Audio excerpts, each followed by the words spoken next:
Do you guys remember when Nicolas Cage came out and he had the innovative ability to down himself? This was something that, for the most part, survivors could never, ever do by themselves.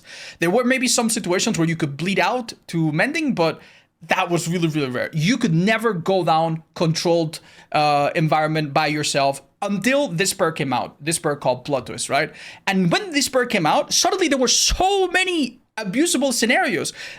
Killers could find themselves losing their power. They could find themselves where, for example, the box from Pinhead, you could automatically solve it by downing yourself. Like, there were a lot of things that this one tiny perk affected that created a massive ripple effect, and the developers had to go and fix everything up just for one perk.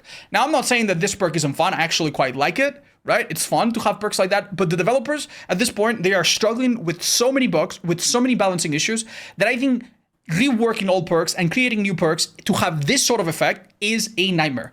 For example, Visual is a perk that's very hotly debated right now. It recently has been slightly nerfed in the PTB, and it no longer stacks with itself, thank God. But this is a perk that affects so much. It works on killers' powers, it works on killers' perks, and when you have Visual, a perk that would otherwise be pretty balanced, like Make Your Choice, becomes completely useless. A perk that would be normally balanced, such as Hubris, completely useless. Now you have to buff these perks that were already kind of fine, maybe, to take into account that Visual could make them worse. Not to mention that as a killer, it feels awful to maybe hit a survivor with a bottle and not know how much they're going to be slowed down because you don't know their perks.